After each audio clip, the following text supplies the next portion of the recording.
Hi hello friends, எல்லாருக்கும் வணக்கம். Welcome back to my channel. என்னோட பேர் லக்ஷயா. நீங்கள் எதாவது என்னோடய சேனலை ஃபர்ஸ்ட் டைம் பார்க்குறீங்கன்னா கண்டிப்பாக சப்ஸ்கிரைப் பண்ணிடுங்க. அப்போ தான் நான் போடுற வீடியோஸ் உங்களுக்கு ஈஸியாக வந்து சேரும். இன்றைக்கான வீடியோ என்ன அப்படின்னா, என்னோட day in my life vlog video தான். ஸோ இந்த வீடியோவில் நான் மார்னிங்லேருந்து நைட் வரைக்கும் நான் என்னென்ன பண்ணுறேன் அப்படின்னு சொல்லிட்டு இந்த வீடியோவில் பார்க்க போகிறோம். அது மட்டும் இல்லாமல் எனக்கு 6 month ஓல்ட் பேபி பாய் இருக்காங்க.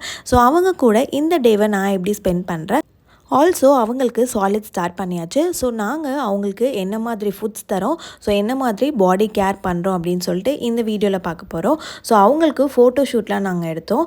ஸோ 6 month செலிப்ரேஷன் அப்படிங்கிறதுனால கேக் கட்டிங்கும் பண்ணோம். ஸோ இது பற்றி டீட்டெயிலாக நம்ம வீடியோக்குள்ளே போய் பார்க்கலாம். வீடியோவை லாஸ்ட் வரைக்கும் கண்டிப்பாக பாருங்கள். ஸோ வாங்க வீடியோக்குள்ளே போகலாம்.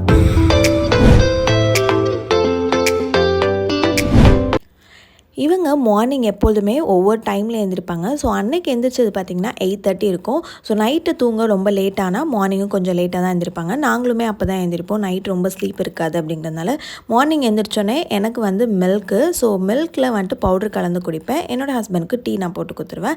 அதுக்கப்புறமா என்னோடய பேபிக்கு ஃபர்ஸ்ட்டு சாலிட் ஃபுட் வந்து ராகி கஞ்சி தான் நான் ரெடி பண்ணுவேன். பிஃபோர் டே நைட்டே கேழ்வரகை ஊற வச்சுருவேன். ஸோ ராகி வந்துட்டு ஊற வச்சா தான் நமக்கு வந்து நெக்ஸ்ட் டே அதுலேருந்து மில்க் எடுக்க முடியும். ஸோ நாங்கள் வந்துட்டு ஜெட் ஜார் வாங்கியிருக்கோம் நியூட்ரி ப்ரோலேருந்து. ஸோ அந்த ஜெட் ஜார் வச்சு அந்த கேழ்வரகோட மில்க் எடுத்து அதை காய்ச்சி என்னோடய பேபிக்கு நான் தருவேன். ஸோ அது கூட சேர்த்து கொஞ்சம் நாங்கள் தண்ணியும் நடுவில் ஆட் பண்ணிப்போம். ஸோ ஃபுட் எல்லாம் கொடுத்ததுக்கப்புறமா ஹவுஸ் ஹோல்டு ஒர்க்ஸ் தான் நான் பண்ணுவேன். ஸோ வாஷிங் மிஷினில் எங்களோட கிளாத்ஸ் எல்லாமே போட்டுட்டு அதுக்கடுத்ததாக வீட்டையுமே க்ளீன் பண்ணிடுவேன். ஸோ இது நான் பண்ணிகிட்ருக்கப்ப இன்னொரு பக்கம் என்னோடய பேபி பாயும் என்னோடய ஹஸ்பண்டும் விளையாண்டுட்ருப்பாங்க. ஸோ இது முடிச்சதுக்கப்புறமா என்னோடய ஹஸ்பண்ட்க்கும் எனக்கும் தோசை ஊற்றிப்பேன். சப்போஸ் என்னோடய பேபி தூங்கினாங்க அப்படின்னா 2 பேரும் ஒன்றா உட்காந்து சாப்பிட்ருவோம். இல்லைனா ஒருத்தர் பார்த்துட்டு ஒருத்தர் சாப்பிடுவோம். ஸோ இந்த மாதிரி தான் ஆல்டர்னேட்டிவாக சாப்பிடுவோம். என்னோடய பேபி இந்த ராகி கஞ்சி குடித்ததுக்கப்புறமா கொஞ்ச நேரம் கழித்து இந்த விட்டமின் டி ட்ராப்ஸ் டெய்லி கண்டிப்பாக கொடுத்துருவேன். அதுக்கடுத்ததாக கோல்டு இருந்தது அப்படின்னா இந்த லெவோலின்கிற ட்ராப்ஸும் நான் கொடுத்துருவேன். ஸோ அவங்களுக்கு எல்லாமே கொடுத்து முடிச்சுட்டு எகெயின் அவங்க டேடி கூட விளையாட போவாங்க. எல்லாம் ஸ்லீப்பிங் ஆயிடுவாங்க. ஸோ அந்த டைமில் அவங்களோட கிளாத்ஸ் எல்லாமே நாங்கள் ஹேண்டில் தான் வாஷ் பண்ணுவோம். ஸோ நல்லாவே ஹேண்டில் வாஷ் பண்ணி எடுத்துகிட்டு அதை வந்துட்டு டெட்டால் அண்ட் கம்ஃபர்ட்டில் ஒரு 1/2 hour ஊற வச்சிடலாம். ஸோ ஊற வச்சு எடுத்ததுக்கப்புறமா வாஷிங் மிஷினில் ட்ரையரில் போட்டு எடுத்துருவேன் நான். ஸோ சைடில் என்னோடய பேபியை இந்த மாதிரி ஒரு பாயில் ஒரு டவல் போட்டு படுக்க வச்சுட்டு சுற்றி டாய்ஸ் வச்சுருவேன். நான் வந்துட்டு சிங்கிளாக இருக்கேன், எல்லோரும் ஒர்க் போயிட்டாங்க அப்படின்னா ஸோ இந்த மாதிரி தான் டாய்ஸ் வச்சுட்டு ஃபோனில் சைடில் நான் வந்துட்டு அவங்களுக்கு கண்ணில் படாத மாதிரி சைடில் பாட்டு வச்சுட்டு என்னோடய ஒர்க்கை நான் பார்ப்பேன். அப்பப்போ வந்துட்டு அவங்கள எட்டி பார்த்துப்பேன். ஸோ அதுக்கு அடுத்ததாக கொஞ்சம் பிரேக் விட்டதுக்கப்புறமா அவங்களுக்கு இந்த ஃப்ரூட் நிப்ளர்னு சொல்லுவாங்க. ஸோ இந்த நிப்ளரில் எய்தர் பொமக்ரானட் ஆர் வாட்டர்மெலன் இது 2 தான் நாங்கள் மெயினாக தரோம். வாட்டர்மெலன் சீசனல் ஃப்ரூட் அப்படிங்கிறதுனால நாங்கள் வாட்டர்மெலன் தரோம், இல்லைனா பொமக்ரானட் தருவோம். ஸோ இந்த நிப்ளரில் இது 2 தான் போட்டு தருவோம். இந்த நிப்ளர் பார்த்தோன்னே என்னோட பையன் வந்துட்டு ஒரே ஜாலி ஆகிட்டான், வேணும் அப்படின்னு சொல்லிட்டு இருந்தான். ஸோ அதனால் வாட்டர்மெலன் போட்டு அவங்களுக்கு கொடுத்தாச்சு. அதை வந்துட்டு அவங்க பேசிக்கிட்டு விளையாண்டுட்டு சாப்பிட்டுட்ருப்பாங்க. ஸோ வாட்டர்மெலனும் அவங்களுக்கு பொமக்ரானட்டும் இந்த நிப்ளரில் கொடுத்தா நல்லா சாப்பிட்டுப்பாங்க. ஸோ சாப்பிட்டு முடிச்சதுக்கப்புறமா இந்த பொம்மை கூடையும் அந்த நிப்ளர் வச்சுக்கிட்டு சாப்பிடுவாங்க, இல்லைனா விளையாடுவாங்க. ஸோ இந்த மாதிரி தான் நான் ஒன்றும் ரொம்ப கம்பல் பண்ண மாட்டேன். ஸோ அவங்க இஷ்டத்துக்கு கொஞ்சம் விட்டுருவேன் நான். என்ன பண்ணணுமோ பண்ணுங்க அப்படின்னு சொல்லிட்டு, பிகாஸ் நம்ம இப்போவே ரெஸ்ட்ரிக்ட் பண்ணக்கூடாது இல்லையா. ஸோ சைடில் நானும் வாட்டர்மெலன் உட்காந்து சாப்பிடுவேன். இதெல்லாம் முடிச்சதுக்கப்புறமா ஆஃப்டர்நூன் ஒரு 1 or 2 o'clock வந்துட்டு நல்லா பேபிக்கு ஆயில் மசாஜ் பண்ணி விட்டுருவேன். ஸோ ஃபுல் பாடிக்கும் நல்லா மசாஜ் பண்ணி விட்டுருவேன். கை கால் எல்லாமே நல்லா நீவி விட்டு நல்லாவே மசாஜ் பண்ணி விட்டுருவேன். ஸோ அப்போ தான் அவங்களுக்கு வந்து ரொம்ப ரிலாக்ஸ்டாக இருக்கும். கால் வந்துட்டு ரொம்ப கை கால் ஆட்டுறாங்க அப்படின்னாலும் நல்லா வந்துட்டு ரிலீஃபாக இருக்கும். ஸோ மசாஜ் வந்துட்டு நாங்கள் யூஸ் பண்ணுறது ஆயில் வந்துட்டு செட்டஃபில்லோட மசாஜ் ஆயில் தான். இதுதான் எங்கள் டாக்டர் எங்களுக்கு வந்து ரெக்கமெண்ட் பண்ணாங்க. ஸோ நீங்கள் ஆயில் என்ன யூஸ் பண்ணுறீங்க அப்படின்னு எனக்கு கமெண்ட்டில் சொல்லுங்கள். உங்களுக்கு வந்துட்டு ஆயில் வேணுன்னா நீங்கள் வந்துட்டு உங்கள் டாக்டர்கிட்ட கன்சல்ட் பண்ணிவிட்டு அதுக்கப்புறமா யூஸ் பண்ணிக்கோங்க. ஸோ என்னோடய பேபிக்கு நான் ஆயில் மசாஜ் பண்ணுறப்ப எய்தர் கதை சொல்வேன், இல்லைனா நாங்கள் பாட்டு பாடுவோம், இல்லைனா விளையாண்டுட்டே நாங்கள் வந்து மசாஜ் பண்ணுவோம். ஸோ அப்படி பண்ணால் டைம் போகிறதே தெரியாது. ஸோ அவ்வளோதான், ஹோல் பாடிக்கும் மசாஜ் பண்ணியாச்சு. மசாஜ் ஸ்டார்ட் பண்ணுறதுக்கு முன்னாடியே நான் வந்துட்டு ஹாட் வாட்டர் போட்டுருவேன். என்னோடய அத்தை தான் வேலைக்கு போயிட்டு, அதாவது ஆஃப்டர்நூன் லன்ச் டைமில் வந்துட்டு குளிப்பாட்டுவாங்க. ஸோ என்னோடய அத்தை வந்துட்டு என்னோடய பையனுக்கு குளிப்பாட்டி விட்டுருவாங்க. நானும் என்னோடய அத்தையும் சேர்ந்து தான் குளிப்பாட்டுவோம். ஸோ அன்றைக்கி வந்து நாங்கள் வந்துட்டு ஹேர் வாஷும் பண்ணோம், பாடி வாஷும் பண்ணோம். ஸோ அன்றைக்கி சாட்டர்டே அப்படிங்கிறதுனால நாங்கள் ஹேர் வாஷ் பண்ணிட்டோம். மோஸ்ட்லி எல்லா பேபிக்கும் சாட்டர்டே தான் பண்ணுவாங்க, சனி நீராடல்னு சொல்லுவாங்க இல்லையா. ஸோ அதனால் நாங்கள் சாட்டர்டே வந்துட்டு ஹேர் வாஷ் பண்ணிடுவோம்.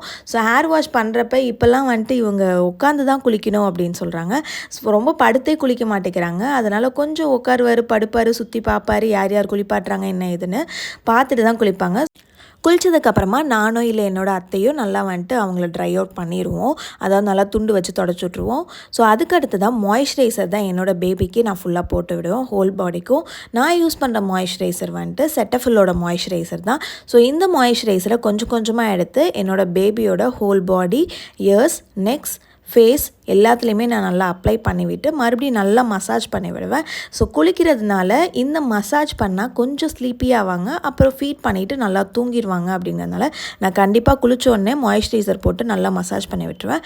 பவுடர் அதுக்கடுத்து தான் நான் அடித்து விட்டுருவேன். பவுடர் யூஸ் பண்ணுறது நாங்கள் வந்துட்டு ஹிமாலயோட பேபி பவுடர் தான். இது ரொம்ப நாங்கள் யூஸ் பண்ண மாட்டோம், லைட்டாக தான் யூஸ் பண்ணுவோம். பவுடர் வச்சுட்டு அவங்களுக்கு ட்ரெஸ்லாம் போட்டுட்டு அவங்க ஒர்க்லாம் முடிச்சதுக்கப்புறமா அவங்க டேடி கிட்டே கொடுத்துட்டு நான் போயிட்டு குளிச்சுட்டு வந்துடுறேன் அப்படின்னு சொல்லிட்டு என்னோடய ஹேரை நான் வாஷ் பண்ணிட்டு வந்துட்டேன். ஸோ ஹேர் வாஷ்க்கு நான் வந்துட்டு அரிசி கஞ்சி யூஸ் பண்ணுறேன். பிகாஸ் எனக்கு போஸ்ட்மார்ட்டம் அப்படிங்கிறதுனால ஹேர் வந்துட்டு ரொம்பவே லாஸ் ஆகுது. நான் டேப்லெட்ஸும் விட்டுட்டேன். ஸோ இப்போ தான் எகெயின் ரீஸ்டார்ட் பண்ணியிருக்கேன் அயர்ன் அண்ட் கால்சியம். ஆல்சோ இந்த அரிசி வடித்த கஞ்சியை நான் யூஸ் பண்ணிப்பேன். ஸோ நான் குளித்ததுக்கப்புறமா சாப்பாடு சாப்பிட்டுப்பேன். ஆஃப்டர்நூன் லன்ச் வந்து கொஞ்சம் லேட் ஆகிடும், 2:30 or 3. ஸோ அதுக்கப்புறமா என்னோடய பேபி கொஞ்ச நேரம் தூங்குவாங்க, ஒரு 1/2 hour to 1 hour. ஸோ தூங்கி எந்திரிச்சதுக்கப்புறமா இவங்களுக்கு 6 months கம்ப்ளீட் ஆனதுனால நாங்கள் ஃபோட்டோ ஷூட் எடுக்கலாம் அப்படின்னு சொல்லிட்டு ஸ்டூடியோ போயிருந்தோம். ஸோ இங்கே வந்துட்டு ஸ்டூடியோ பக்கத்துலேயே தான் இருக்குது. வீட்டு பக்கத்தில் ஒரு 5 to 10 minutes தான் ஆகும், அவ்வளோ கூட ஆகாது, ரொம்ப நியர்பை தான். ஸோ அங்கே போயிட்டு ஒரு casual shoot and watermelon shoot, அப்புறம் ஒரு எல்லார் வீட்லேயும் இருக்குது இல்லையா ட்ரெஸ்லாம் போடாமல் எடுப்போம் இல்லையா, ஸோ அந்த மாதிரி ஃபோட்டோ ஷூட்டும் பண்ணி முடிச்சாச்சு. அதுக்கு அடுத்ததாக அவங்கள வீட்டில் விட்டுட்டு நான் போயிட்டு கேக் வாங்கிட்டு வந்தேன். என்னோட பேபி பாய்க்கு 6 months கம்ப்ளீட் ஆகுறதுனால ஸோ கேக் வாங்கலாம் அப்படின்னு சொல்லிட்டு நான் கேக் அண்ட் கேண்டில் எல்லாமே வாங்கிட்டு வீட்டுக்கு வந்தாச்சு. அது மட்டும் இல்லாமல் வர வழியில் இந்த chicken wings and chicken leg piece எல்லாமே வாங்கிட்டு ஸோ ஒரு மினி ட்ரீட் மாதிரி இருக்கட்டும்னு சொல்லிட்டு வீட்டுக்கு வாங்கிட்டு வந்துட்டேன். ஸோ இது வந்துட்டு பக்கத்துலேயே இருக்க கடையில் தான் வாங்கினேன். இந்த சிக்கன் வந்துட்டு ரொம்பவே சூப்பராக இருந்துச்சு. எங்கள் வீட்டில் எல்லாருக்குமே ரொம்ப பிடிச்சிருந்தது. ஸோ இது சாப்பிட்டுட்டு இருந்தோம் நாங்கள். அவர் வந்துட்டு தூங்கிட்டு இருந்தார். ஸோ தூங்கி எழுந்திரிச்சதுக்கப்புறமா கேக் வெட்டலாம் அப்படின்னு சொல்லிட்டு எல்லா அரேஞ்ச்மெண்ட்டும் பண்ணி வச்சுட்டோம். ஸோ அவங்களுக்கு ட்ரெஸ் சேஞ்ச் பண்ணி விட்டுட்டு கேக் வெட்ட ஆரம்பிச்சாச்சு. அவங்களுக்கு ஒரே குஷியாக இருந்தது. கேக் வெட்டுறோம், லைட்லாம் எரிஞ்சுது, கேண்டில் இருந்து அப்படின்னு சொல்லிட்டு ஒரு ஜாலி ஆகிட்டாங்க. ஸோ கேக்லாம் வெட்டி ஃபேமிலியில் எல்லாருமே சாப்பிட்டோம். அவங்க வந்துட்டு அந்த கேக்கை பிடிக்கணும், சாப்பிடணும் அப்படிங்கிற மாதிரி பண்ணிகிட்டு இருந்தாங்க. ஸோ கேக் சாப்பிட்டுட்டு நைட்டு டின்னரும் சாப்பிட்டாச்சு. நைட்டு டின்னருக்கு வந்துட்டு நாங்கள் மில்லட் தோசை தான் பண்ணுவோம். மில்லட் தோசை, தேங்காய் சட்னி. அது சாப்பிட்டுட்டு நைட்டு பெட் டைமுக்கு வந்தாச்சு. ஸோ கொஞ்ச நேரம் என்னோடய ஹஸ்பண்ட் கூட என்னோடய பேபி பாய் விளையாடுவாங்க. அவங்க வந்துட்டு பாட்டு பாடிட்டு கதை சொல்லிவிட்டு இந்த மாதிரி ஏதாவது பண்ணிவிட்டு விளையாடுவாங்க. அதுக்கு அடுத்ததாக கீழே வந்துட்டு கொஞ்ச நேரம் படுக்க போட்டுருவோம். டாய்ஸோட கொஞ்சம் நேரம் விளையாடுங்க அப்படின்னு சொல்லிட்டு. சப்போஸ் தூக்கம் வரல அப்படின்னா நான் விளையாடுவோம், இல்லை அவங்க தனியாக விளையாடுவாங்க, இல்லைனா என் கூட விளையாடுவாங்க, இல்லைனா என் ஹஸ்பண்ட் கூட விளையாடுவாங்க. ஸோ இதெல்லாம் முடிச்சதுக்கப்புறமா லாஸ்ட்டாக ஃபீட் பண்ணிவிட்டு அவங்கள நான் தூங்க வச்சுருவேன். ஸோ அவ்வளோதான் இந்த வீடியோ. ஸோ இப்படி தான் எங்களோட டே நாங்கள் வந்துட்டு ஸ்பெண்ட் பண்ணுவோம். இந்த வீடியோ உங்களுக்கு கண்டிப்பாக பிடிச்சிருக்கும் அப்படின்னு நான் நினைக்கிறேன். இந்த வீடியோ உங்களுக்கு பிடிச்சிருந்தா என்னோட சேனலை லைக் பண்ணுங்கள், ஷேர் பண்ணுங்கள், கமெண்ட் பண்ணுங்கள், முக்கியமாக சப்ஸ்கிரைபும் பண்ணிடுங்க. உங்களுக்கு இந்த DIML vlog பிடிச்சிருக்கா அப்படின்னு சொல்லிட்டு எனக்கு கமெண்ட் செக்ஷனில் கமெண்ட் பண்ணுங்கள். இன்னும் இதே மாதிரி நிறைய வீடியோஸ் போடலாமான்னு எனக்கு சஜஷன் கொடுங்க. உங்களுக்கு என்னோட பேபிக்கு நான் என்னென்ன சாலிட்ஸ் தரேன் அப்படின்னு சொல்லிட்டு அந்த வீடியோ வேணும்னாலும் எனக்கு கமெண்ட்டில் சொல்லுங்கள். ஸோ அது வந்துட்டு நான் செப்பரேட்டாக அடுத்து போடுறேன். ஸோ அவ்வளோதான் இந்த வீடியோ. நம்ம நெக்ஸ்ட் வீடியோவில் பார்க்கலாம். பாய் ஃப்ரெண்ட்ஸ், பாய்.